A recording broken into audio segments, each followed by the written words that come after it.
जय Hind and hello guys, स्वागत है आपका आपके अपने यूट्यूब चैनल ज्ञानदेह होस्ट में। एंड इस वीडियो के अंदर आपको बताने वाला हूं Uttar Pradesh public service commission यानी कि UPPSC PCS pre online form 2026 के बारे में कि कैसे आपको 500 पोस्ट का फॉर्म फिलअप करना है। गाइस इस वीडियो में आप लोग ग्रेजुएट से अप्लाई कर सकते हैं। जब आप इसमें अप्लाई करेंगे तो वहाँ पर आपको बहुत सारी पोस्ट देखने को मिलेगी। तो मैं आपको बता दूँ कि जो आपको एक्स्ट्रा पोस्ट वहाँ पर देखने को मिल रही है वो उनके लिए है और सिलेक्ट करने के लिए जिनके पास ग्रेजुएशन में स्पेशल क्वालिफिकेशन मांगी है। स्पेशल क्वालिफिकेशन से मतलब है जैसे कि मान लीजिए इसमें 20 पोस्ट है और 20 पोस्ट में से 10 पोस्ट ऐसे जिस पर अगर आपने किसी भी डिसिप्लिन में किसी भी स्ट्रीम में ग्रेजुएशन किया है तो ऑटोमेटिकली अप्लाई हो जाएगा। बट जो बाकी की 10 पोस्ट है जो कि वहाँ पर आपको शो होगी वो ऐसी पोस्ट है जिस पर ये बोला जाएगा कि क्या आपके पास आपकी ग्रेजुएशन लॉ में है या फिर इस सब्जेक्ट के साथ में है या फिर टेक्निकल वाली क्वालिफिकेशन है। तो अगर कुछ ऐसा है तो वहाँ पर आपको बताना होगा कि हाँ मैं इन पोस्ट को भी प्रेफरेंस दे रहा हूँ और मेरे पास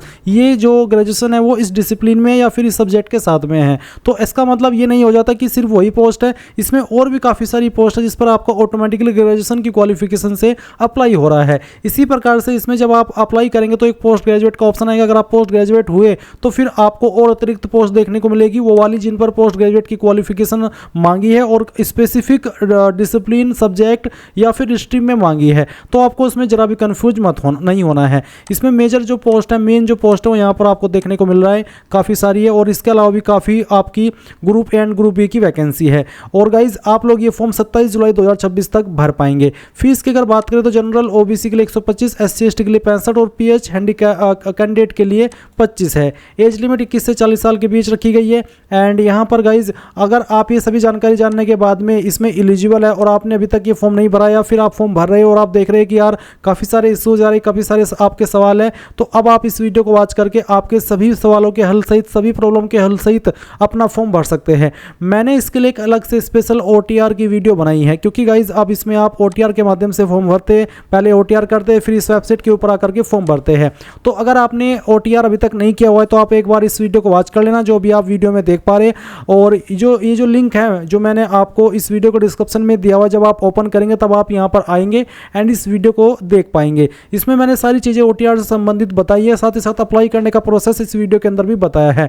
बट अभी जो आप वीडियो वॉच करें इसमें मैंने आपको मेनली अप्लाई करने का प्रोसेस बताया है एंड OTR के लिए आपको ये वाली वीडियो सजेस्ट कर रहा हूँ। अब अगर आप एलिजिबल हैं और आप ये फॉर्म बिना किसी मिस्टेक के सभी प्रॉब्लम के हल सहित भरना चाहते हैं तो आप इंपॉर्टेंट लिंक के सेक्शन में आएंगे और यहाँ पर अप्लाई ऑनलाइन लिंक ओपन करेंगे।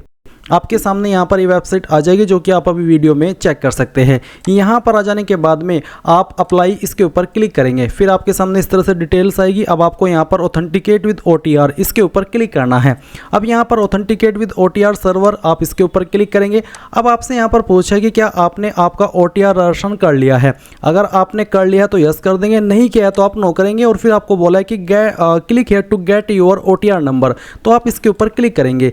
इसके बाद गाइज आपको यहाँ पर OTR की इस वेबसाइट के ऊपर ट्रांसफर किया जाएगा जहां से आपको OTR करना होता है, जो कि आपके सामने इस तरह से आ जाएगी। अब आपको यहाँ पर रजिस्ट्रेशन करना होगा, जैसे कि आप अपनी ईमेल आईडी डालेंगे, नंबर डालेंगे, उनको वेरीफाई करेंगे, वेरीफाई ईमेल एंड मोबाइल के ऊपर क्लिक करके देन यहाँ पर आपका फोटो और बाकी की डिटेल्स डालेंगे। अब इसका जो प्रोसेस है उसके लिए मैंने यहाँ पर आपको वीडियो सजेस्ट की है, आप इस वीडियो को वॉच कीजिए, आपको समझ आ जाएगा कि कैसे आपको OTR करना होता है। उसके बाद गाइज आप यहाँ पर जैसे ही आपका OTR कर लेंगे तो आपको यहाँ पर इस सवाल में यस कर देना कि हाँ मैंने अपना OTR कर लिया है और मेरे पास OTR रजिस्ट्रेशन है। अब आप यहाँ पर गो इसके ऊपर क्लिक कर देंगे। फिर जो आपने OTR किया है उसके बाद में आपको एक OTR नंबर मिलता है मैसेज के माध्यम से भी और आपके डैशबोर्ड पर भी वो रहता है। आप वो नंबर यहाँ पर डालिए और प्रोसीड इसके ऊपर क्लिक कीजिए। जैसे ही आप प्रोसीड करेंगे तो गाइज आपने OTR के अंदर जो इन्फॉर्मेशन भरी है, जैसे कि आपका नाम, फादर नेम, आपका मदर नेम, आपका जेंडर, आपकी होम स्टेट, आपका होम डिस्ट्रिक्ट और आपकी कास्ट कैटेगरी, ये सब इन्फॉर्मेशन यहाँ पर इस तरह से फैच कर ली गई है। अब आप क्लिक है तो ऑथेंटिकेट इसके ऊपर क्लिक करके यहाँ से ओके कर देंगे। अब गाइज आपको यहाँ पर इसमें दो माध्यम देखने को मिल रही है कि आप किस माध्यम से ऑथेंटिकेट करना चाहते हैं, थ्रू पासवर्ड या फिर थ्रू OTP। अगर आप थ्रू OTP सेलेक्ट करेंगे तो जो नंबर आपने रजिस्टर किया हुआ आप यहाँ पर गेट OTP के ऊपर क्लिक करके उसके ऊपर एक OTP मंगवाएंगे और वो OTP डाल करके आगे बढ़ेंगे। एंड अगर आपने जब इसमें OTR किया था और आपको वो पासवर्ड याद है तो आप वो पासवर्ड यहाँ पर डालेंगे और प्रोसीड इसके ऊपर क्लिक कर देंगे। अब जो आपने इन्फॉर्मेशन OTR के अंदर भरी थी वो इन्फॉर्मेशन इन्फॉर्मेशन आप यहाँ पर देख सकते हैं। अभी आपको यहाँ पर इसमें प्रोसीड इसके ऊपर क्लिक कर देना है। अभी जो भी इन्फॉर्मेशन आप यहाँ पर देख पा रहे हैं ये गाइज वही इन्फॉर्मेशन है जो कि आपने यूपीपीएससी के OTR वाले पोर्टल के ऊपर भरी थी। अब अगर आप पहले से OTR करके रखे हो या फिर आपने अभी भी OTR किया और देखा कि यार यहाँ पर मेरी नाम की स्पेलिंग या फिर कोई भी डिटेल्स गलत है या उसमें कुछ गड़बड़ है और आप उसको एडिट करना चाहते तो गाइज आप वो इन्फॉर्मेशन यहाँ से एडिट नहीं करेंगे, बल्कि आपको जहाँ से आपको OTR करने को बोला जाता है इसी पोर्टल के ऊपर जाना है। गो बैक टू होम इसके ऊपर क्लिक करना है और इसमें गाइज आपको लॉगिन होना है। लॉगिन के ऊपर क्लिक करके आप यहाँ पर इसमें लॉगिन हो जाएंगे और फिर अपनी इन्फॉर्मेशन को जो भी आपको एडिट करनी है वो एडिट कर लेंगे। एंड देन इस पोर्टल के ऊपर आकर के जैसे मैंने आपको भी अप्लाई करने का प्रोसेस बताया ऐसे ही अप्लाई करेंगे। फिर वो इन्फॉर्मेशन आपकी यहाँ पर बदली हुई दिख जाएगी क्योंकि आपने उसको OTR वाले मेन पोर्टल से सही कर लिया है। एंड अगर आपको लगता है कि सभी इन्फॉर्मेशन सही है, कोई भी चेंजेस मुझे नहीं करना है, तो आप यहाँ पर नीचे की तरफ आएंगे सभी जानकारी चेक करते हुए और एक एसेंशियल क्वालिफिकेशन डिटेल का एक सेक्शन है जहाँ पर कहा है कि आपके पास बैचलर डिग्री होनी चाहिए फॉर्म को फिल करने की लास्ट डेट तक। अगर आपकी लास्ट डेट के बाद में कंप्लीट होती है आपकी क्वालिफिकेशन तो आप इसमें अप्लाई करने के लिए एलिजिबल नहीं है, तो आप यहाँ पर इसमें एक्वायर्ड में यस कर देना। इसके बाद यहाँ पर आता है एक Mandi Parishad service experience detail. Do you seek age relaxation for the post of account and audit officer Mandi Parishad, marketing officer Mandi परिषद, सेक्रेटरी क्लास 2 मंडी परिषद, यानी कि क्या आपको इस समय के अंदर छूट चाहिए इन पोस्ट पर अप्लाई करने के लिए? अगर हाँ तो आप यहाँ पर यस कर देंगे। एंड अगर आप यस करते तो आप यहाँ पर देखेंगे total service period rendered as employ of Mandi Parishad, यानी कि आपके पास टोटल कितना एक्सपीरियंस है जो कि आपने मंडी परिषद मंडी समिति के रूप में रह करके प्राप्त किया है, आप उसकी इन्फॉर्मेशन देंगे। एंड अगर आप यहाँ पर छूट नहीं चाहते, आप सिंपल है यानी कि आप एक्स सर्विसमैन नहीं है या फिर इन पोस्ट पर पहले से कार्यरत नहीं है, आप फ्रेशर है, तो आप यहाँ पर इसमें नो करेंगे। उसके बाद में देखेंगे applicable service employment detail. Do you seek age relaxation for the post of finance and accounts officer urban development department, इसमें भी सेम ही है। अगर आप इसमें यस करेंगे तो यस करने के बाद में आपको total service period rendered as employ आपको बताना होगा कि आपने इन पोस्ट पर रह करके कितना एक्सपीरियंस प्राप्त किया है, क्योंकि ये जो ऑप्शन है ये उनके लिए जो कि पहले से इन जॉब पर कार्यरत है। अगर आप फ्रेशर है तो आप इन ऑप्शन में नो करेंगे। इसके बाद यहाँ पर एक और सवाल है कि upper age relaxation claim for research scholar of chief minister fellowship program, यानी कि यहाँ पर आप तब इसमें छूट का दावा कर सकते हैं अपर एज लिमिट में अगर आप यहाँ पर रिसर्च स्कॉलर्स है चीफ मिनिस्टर फेलोशिप प्रोग्राम के। तो अगर आप है और आप इसके लिए क्लेम करना चाहते तो आप यस करके यहाँ पर उसकी इन्फॉर्मेशन देंगे, जैसे कि इश्यूइंग अथॉरिटी नेम, साथ ही यहाँ पर certificate number, issue date, select fellowship duration from duration to, and साथ ही यहाँ पर डिस्ट्रिक्ट नेम और उसके बाद में यहाँ पर आपका विकास खंड। बट अगर आप नहीं क्लेम करना चाहते पर एज लिमिट में आप सिंपल फ्रेशर है तो आप इसको नो करेंगे और यहाँ पर ये जो कैप्चा कोड है वो यहाँ पर डालेंगे और उसके बाद में आप proceed for entering other details इसके ऊपर क्लिक करेंगे। अब आपके सामने यहाँ पर इस तरह का डैशबोर्ड आएगा जैसे कि आप वीडियो में देख सकते हैं। अभी आपने यहाँ पर पार्ट 1 कंप्लीट किया है, अभी आपको पार्ट 2 कंप्लीट करना है, तो आप देख सकते हैं एप्लीकेशन पार्ट 2 और साथ ही सबमिट डिटेल्स फिल पार्ट 2, आप इसके ऊपर क्लिक कर दीजिए। इसके ऊपर क्लिक करने के बाद आपके सामने इस तरह से जानकारी आएगी। आप सभी जानकारी चेक करते हुए यहाँ पर प्रेफरेंशियल क्वालिफिकेशन डिटेल के सेक्शन में आएंगे जहाँ पर कुछ सवालों के आपको जवाब देने हैं। जैसे कि पहला सवाल है has completed bachelor of education यानी कि BEd degree in NCTE recognized course. अगर आपने किया है BEd डिग्री तो आप यहाँ पर यस करेंगे, नहीं तो आपको नो कर देना है। फिर आपके पास क्या MAd या फिर PhD इन एजुकेशन या फिर MPhil इन एजुकेशन है तो यस, नहीं तो आप नो करेंगे। अगला सवाल है post graduate in agriculture economics agriculture marketing from recognized university और MBA जैसे कि एग्री बिजनेस मैनेजमेंट। अगर आपके पास ये क्वालिफिकेशन है तीसरा नंबर वाली तो यस, नहीं तो आप नो कर देंगे। फोर्थ है कि क्या आपके पास पोस्ट ग्रेजुएट है इन एग्रीकल्चर इकोनॉमिक्स एग्रीकल्चर मार्केटिंग, अगर आपके पास है तो आप फोर्थ में यस करेंगे, नहीं तो यहाँ पर भी आपको नो करना है। फिर पांचवा है कि ग्रामीण क्षेत्र की महिलाओं एवं बच्चों के मध्य कल्याण कार्य का व्यवहारिक अनुभव प्राप्त हो। अगर आपके पास ग्रामीण क्षेत्र की जो महिलाएं हैं एवं बच्चे जो मध्य कल्याण कार्य का व्यवहारिक एक अनुभव होता है वो आपके पास अगर है तो यस कर देना, नहीं है तो आप नो कर देंगे। अगर आप इसमें यस करते तो कोई ऑप्शन अतिरिक्त नहीं आता, बट ये आपको होना चाहिए। उसके बाद है कि क्या आपने टेरिटोरियल आर्मी यानी कि प्रादेशिक सेना के अंदर कम से कम 2 साल की सेवा की है तो यस, नहीं तो आपको नो करना है। फिर क्या आपके पास एनसीसी बी सर्टिफिकेट है तो यस, नहीं तो यहाँ पर भी आपको नो करना होगा। उसके बाद यहाँ पर कुछ इन्फॉर्मेशन जो भी आपने भरी है वो देखेंगे और नीचे आपको कुछ और जानकारी देनी है। जैसे कि इसमें एक सवाल है graduation subject detail, are you graduate, तो इसमें यस है। फिर है post graduate subject detail, are you post graduate, अगर आप पोस्ट ग्रेजुएट है तो आप इसमें यस कर देंगे, नहीं है तो आप नो कर देंगे। अगर आप पोस्ट ग्रेजुएट में यस करते तो फिर गाइज आपको यहाँ पर जो पोस्ट ग्रेजुएट लेवल की सब्जेक्ट लिस्ट है वो यहाँ पर आपको देखने को मिल जाएगी। एंड अगर आप इसमें नो करेंगे तो ये यहाँ पर आपके सामने नहीं आएगी। जैसे कि मैंने इसमें चलिए यस कर दिया, क्योंकि बहुत सारे कैंडिडेट ऐसे भी होंगे जो कि पोस्ट ग्रेजुएट हैं, तो मैंने यहाँ पर यस कर दिया ताकि उनको भी बता सकूँ कि किस तरह से जानकारी भरनी है।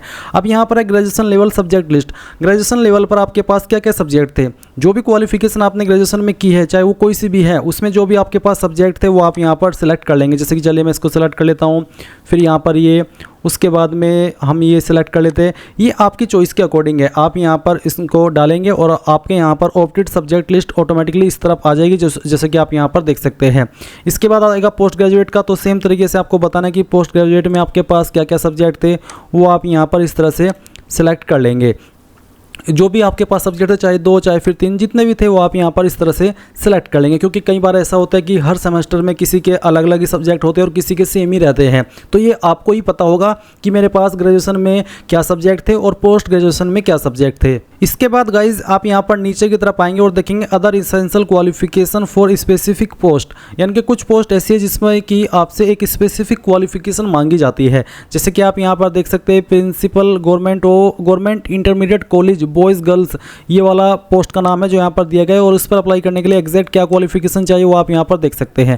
तो अगर आपके पास है तो आप उसमें यस करेंगे, नहीं है तो आप नो करेंगे। फिर कुछ पोस्ट ऐसी है जिसमें कि आप यहाँ पर यस नो में अभी भी आंसर कर सकते हैं। जैसे कि यहाँ पर है कि सह जिला विद्यालय निरीक्षक, उप सचिव माध्यमिक शिक्षा परिषद, जिला बेसिक शिक्षा अधिकारी एवं समकक्ष। इसमें post graduate degree from university deemed university, जो कि यहाँ पर बेसिकली आपसे पोस्ट ग्रेजुएट की योग्यता मांगी है। तो अगर आपके पास है तो आप यस कर दीजिए, एंड देन आपकी जो पोस्ट प्रेफरेंस है ये वाली पोस्ट भी काउंट कर ली जाएगी उसके अंदर।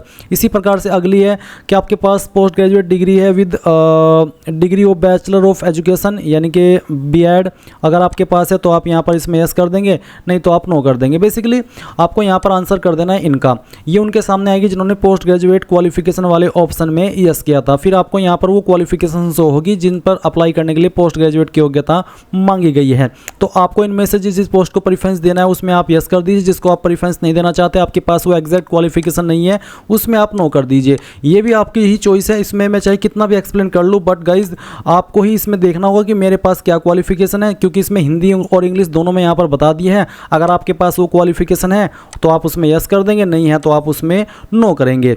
तो यहाँ पर काफ़ी सारी पोस्ट है, इसमें आप जैसे कि देख सकते हैं, तो जिसको आपको प्रेफरेंस देना है उसके सामने आप यहाँ पर इस तरह से यस कर देना। चलिए मैं यहाँ पर इन सभी क्वालिफिकेशन में यस कर देता हूँ, बट मैं फिर से कहूँगा कि ये आप ही की चॉइस है, आप मेरी तरह फालतू में सभी में यस मत कर देना, क्योंकि आपको देखना है कि मेरे पास जो पोस्ट यहाँ पर है उसके सामने जो क्वालिफिकेशन लिखी है क्या वो मेरे पास है, अगर है तो यस, नहीं है तो नो ही करना है।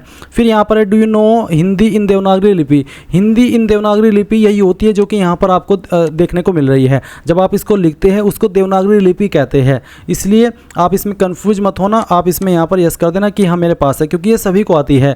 देवनागरी लिपि इसी को कहते हैं जो कि आप यहाँ पर देख पा रहे हैं। अब आपके सामने आपका एड्रेस होगा, और अगर आपको एड्रेस में चेंजेस करना है तो आपको आपका OTR पोर्टल पर जाकर के चेंज करना होगा, क्योंकि यहाँ से आप इसको चेंज नहीं कर सकते। अब आप I accept the about declaration में यस करेंगे, एंड देन ये वेरिफिकेशन कोड डालेंगे और प्रीव्यू फॉर्म के ऊपर क्लिक करके देख लेंगे कि कहीं पर कोई गलती तो नहीं हो गई है। अब यहाँ पर गाइज आप देखेंगे कि जो इन्फॉर्मेशन आपने भरी है शुरू से लेकर अभी तक वो आपके सामने, अगर आपको लगता है कि कहीं पर कोई मिस्टेक है तो अभी भी एडिट के ऊपर क्लिक करके आप उसको सही कर सकते हैं, नहीं तो सबमिट एप्लीकेशन फॉर्म के ऊपर क्लिक कीजिए और यहाँ से ओके कर दीजिए। ओके करने के बाद में यहाँ पर पूछे do you want to proceed for fee payment, क्या आप यहाँ से फ़ी पेमेंट के लिए आगे बढ़ना चाहते हैं, तो आप यहाँ पर यस कर दीजिए। यस करने के बाद में आपको फ़ी का जो पेमेंट का इंटरफेस है उसके ऊपर सेंड किया जाएगा, आपके सामने इस तरह का इंटरफेस आएगा। अब आप जिस माध्यम से फीस जमा करना चाहते हो वो आप सेलेक्ट कर लीजिए। मान लीजिए मैंने UPI सेलेक्ट किया तो मैं यहाँ से कंफर्म करता हूँ। अब आपको QR कोड स्कैन करना है और अपना फ़ी पेमेंट कर देना है। जैसे ही आप फ़ी पेमेंट कर देंगे तो आपको ऑटोमेटिकली इसी वेबसाइट पर रिडायरेक्ट किया जाएगा जहाँ से आपने फॉर्म फिल करना स्टार्ट किया था और आप अपने फॉर्म का फाइनल प्रिंट आउट ले पाएंगे।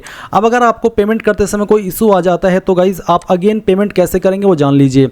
आप होम पेज पर आना, होम पेज पर आने के बाद में आपको यहीं पर इसमें काफ़ी सारे एक कैंडिडेट हेल्प सेक्शन के अंदर ऑप्शन देखने को मिल जाएंगे। आप यहाँ पर अगर आपका पेमेंट हो चुका है और वो पेमेंट अपडेट नहीं हुआ तो आप डबल वेरिफिकेशन मोड इसके ऊपर क्लिक करेंगे।